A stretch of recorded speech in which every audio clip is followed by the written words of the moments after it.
வாழ்க வளமுடன். ஓம் நமச்சிவாய. அனைத்து தமிழ் உள்ளங்களுக்கும் வணக்கம்.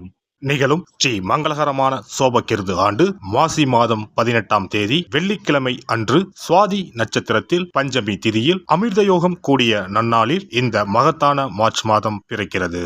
பிறக்கும் இம்மாத கிரக நிலைகளை பார்க்கும் போது மேச ராசியில் குரு பகவானும் கன்னி ராசியில் கேது பகவானும் உள்ளனர். இம்மாத தொடக்கத்தில் சந்திர பகவான் துலாம் ராசியில் உள்ளார். செவ்வாய் மற்றும் சுக்கிர பகவான் மகர ராசியிலும், சூரியன் சனி புதன் பகவான் கும்பராசியிலும், ராகு பகவான் மீன ராசியிலும் சஞ்சாரம் செய்கின்றனர். இம்மாத கிரகங்களின் பெயர்ச்சி என எடுத்துக்கொண்டால் புதன் பகவான் மார்ச் மாதம் 7ஆம் தேதி கும்பராசியில் இருந்து மீனராசிக்கும், மார்ச் மாதம் 26ஆம் தேதி மீனராசியில் இருந்து மேசராசிக்கு என இருமுறை பிரவேசம் செய்கின்றார். மார்ச் மாதம் 7ஆம் தேதி சுக்கிர பகவான் மகர ராசியில் இருந்து கும்பராசிக்கும், மார்ச் 14ஆம் தேதி சூரிய பகவான் கும்பராசியில் இருந்து மீனராசிக்கும், மார்ச் மாதம் 15ஆம் தேதி செவ்வாய் பகவான் மகர ராசியில் இருந்து கும்பராசிக்கும் பெயர்ச்சி அடைகின்றனர். இந்த கிரக அமைப்பினால் உங்கள் வாழ்வில் ஏற்படக்கூடிய சுபம் மற்றும் அசுப பலன்கள் என்ன, அதற்கான பரிகாரம் மற்றும் தெய்வ வழிபாடு என்ன என்பதனை பற்றி காண்போம். மாசி மாதத்தின் பிற்பகுதியும் பங்குனி மாதத்தின் முற்பகுதியும் இணைவது இந்த மார்ச் மாதம் ஆகும். பனிக்காலம் முடிந்து வசந்த காலம் துவங்கப் போகிறது. இனி உங்கள் வாழ்விலும் வசந்தம்தான். திடீரென கோடிகளில் சம்பாதிக்கும் வாய்ப்பும், ஜாக்பாட் அடித்தது போல பணம் குவியும் யோகமும் உண்டாக போகிறது. தயாராக இருந்துக்கோங்க. பண கஷ்டம், துன்பம், அவமானம் அனைத்தும் உங்களை விட்டு விலகப் போகும் நேரம் இது. விருச்சிக ராசி அன்பர்களே, இம்மாதம் பண வரவு கணிசமாக உயரும். புதிய ஆடை ஆபரணங்கள் சேரும். மனதில் தன்னம்பிக்கை அதிகரிக்கும். எதையும் சாதிக்க வேண்டும் என்ற மன உறுதி ஏற்படும். பழைய வாகனத்தை மாற்றிவிட்டு புதிய வாகனம் வாங்குவீர்கள். கணவன் மனைவிக்கு இடையே அந்யோன்யம் அதிகரிக்கும். குடும்பத்தில் மகிழ்ச்சியும் நிம்மதியும் ஏற்படும். பிரிந்திருந்த தம்பதிகள் ஒன்று சேர்வார்கள். சிலருக்கு குழந்தை பாக்கியம் கிடைக்கும்.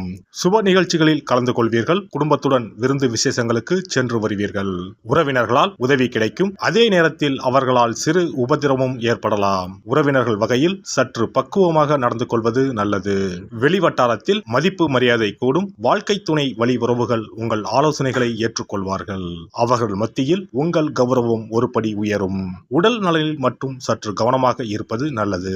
அலுவலகத்தில் இதுவரை இருந்து வந்த இறுக்கமான சூழ்நிலை மாறும். உங்கள் பணிகளில் சக ஊழியர்களின் ஒத்துழைப்பு கிடைக்கும். சிலருக்கு எதிர்பார்த்த பதவி உயர்வு, ஊதிய உயர்வு போன்ற சலுகைகள் கிடைக்கும். நிர்வாகத்திடம் எதிர்பார்த்த கோரிக்கைகள் நிறைவேறும். தொழில் மற்றும் வியாபாரத்தில் லாபம் சுமாராகத்தான் கிடைக்கும். மாத முற்பகுதியில் வீண் விரயம் ஏற்பட சாத்தியம் உள்ளது. புதிய முயற்சிகளை தவிர்ப்பதுடன் வியாபாரத்தை விரிவுபடுத்தும் முயற்சிகளை தவிர்க்கவும். சக வியாபாரிகளால் மறைமுக போட்டிகளை சந்திக்க நேரலாம். குடும்பத்தை நிர்வகிக்கும் பெண்களுக்கு பல வகையிலும் முன்னேற்றம் தரும் மாதமாக இருக்கும். கணவரின் பாராட்டுக்கள் கிடைக்கும். அலுவலகம் செல்லும் பெண்களுக்கு சிறப்பான பலன்கள் ஏற்படக்கூடும். எதிர்பார்த்த பதவி உயர்வு, ஊதிய உயர்வு கிடைக்கக்கூடும். மாணவர்களுக்கு கல்வியை பற்றிய பயம் நீங்கும். குழப்பம் இல்லாத தெளிவான மனதுடன் பாடங்களை படித்து வெற்றி பெறுவீர்கள். கலைத்துறையினருக்கு கௌரவம் உயரும். விரும்பிய பதவி கிடைக்கும். வழக்கு விவகாரங்கள் உங்களுக்கு சாதகமாக இருக்கும். கைவிட்டு போன பொருட்கள் மீண்டும் கிடைக்கும். அலட்சிய போக்கை கைவிடுவது நல்லது. அரசியல் துறையினருக்கு பணப்புழக்கம் அதிகரிக்கும். எடுத்த காரியம் அனைத்தும் வெற்றிகரமாக முடியும். மதிப்பு மரியாதை சிறப்படையும். செல்வாக்கு ஓங்கும். நட்பு வட்டாரத்தில் குதூகலம் ஏற்படும். நட்சத்திர பலன்கள்.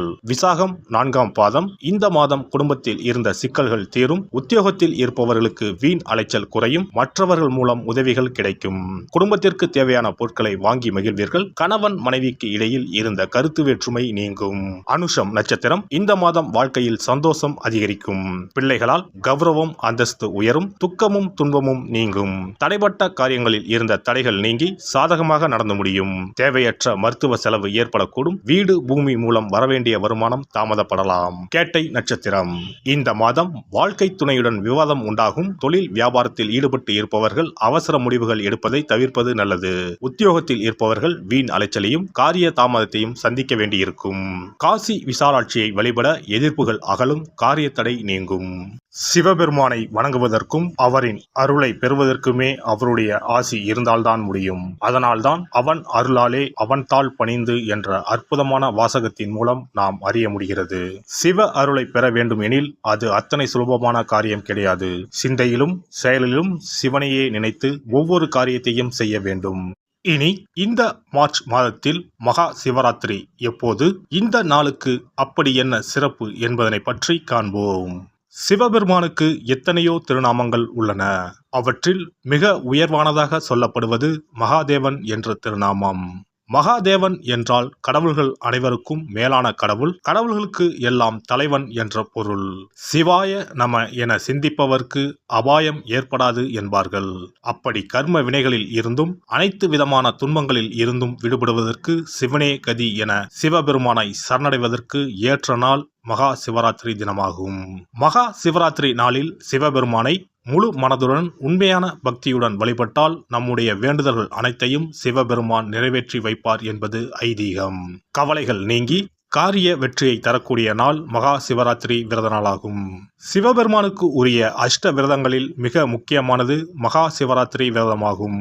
சிவபெருமானின் அருளை பெறுவதற்குரிய மிக உன்னதமான புண்ணிய நாளாகும்.